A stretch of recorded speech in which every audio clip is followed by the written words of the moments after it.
এই জীবনে অসুখ বিসুখ তো থাকবেই। ডাক্তারের পরামর্শ মেনেও আমরা চলবো, নিজের মনের কথাও আমরা শুনবো।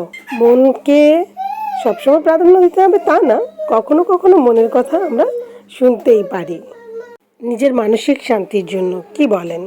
আসসালামু আলাইকুম। কেমন আছেন সবাই? আমার শরীরটা ভালো নেই, জ্বর জ্বর লাগছে, একটু খারাপই লাগছে।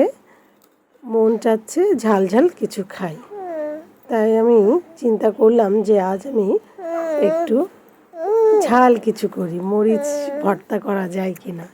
সেই জন্য আমি শুকনো মরিচ ভেজে নিয়ে এই যে ডলে নিচ্ছি, সাথে পেঁয়াজ ধনে পাতাও ডলে নেওয়ার চেষ্টা করছি। এই যে ভালোভাবে পেঁয়াজ মরিচ ধনে পাতাগুলোকে ডলে নিয়ে তারপরে আমি এর সাথে সরিষার তেল দিব। সরিষার তেল ধনিয়া পেঁয়াজ মরিচের কম্বিনেশনে একটা দারুণ ঝাল ভাব হয়, যা আমার খুব ভালো লাগে। আর এই ঠান্ডা জ্বর ভাবের মধ্যে আমার মনে হয় বেস্ট হবে। তাই আমি আজকের খাবারে এই মরিচ পেঁয়াজ এবং ধনে পাতার একটা ভর্তা তৈরি করে নিলাম।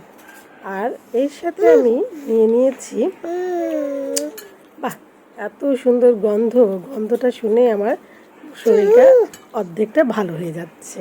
আমার পাশে একজন ভয়েস দিচ্ছেন, আশা করি সহ্য করবেন।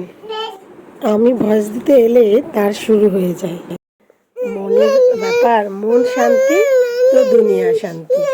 সাথে নিয়ে নিয়েছি মাছ ভাজি, মচমচে করে ভাজি করে নিয়েছি মাছ। সেই মাছ ভাজা দিয়ে এবং ভর্তা দিয়েই আজকে আমি আমার রাতের খাবার সারবো। কী যে সুন্দর গন্ধ, কী যে মজা লাগছে, আমার খুবই ভালো লাগছে। মনে হচ্ছে যে এই ভাতটা খেলেই আমি মনে হয় সুস্থ হয়ে যাব।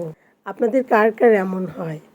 যখন শরীর খারাপ লাগে তখন এরকম একটু নির্দিষ্ট কিছু বা পছন্দের কিছু হঠাৎ করে ইচ্ছে হয় খেতে। আমার তো প্রায়ই হয়, কখনো মনে হয় এই তরকারি খাই, কখনো মনে হয় ওই তরকারি খাই। তবে হ্যাঁ, ঠান্ডা জ্বর সর্দিতে আমার সরিষার তেল দিয়ে তৈরি এরকম ভর্তা জাতীয় জিনিস বা যে কোনো জিনিস সরিষার তেল দিয়ে মাখানো ভাত খেতে খুব ভালো লাগে। আর ভর্তা তো আমার সবসময়ের পছন্দ, যে কোনো ভর্তা হলেই আমি খুশি। এইটাও তাই। কেমন লাগলো আমার ভিডিও জানাবেন। ভালো থাকবেন। আসসালামু আলাইকুম।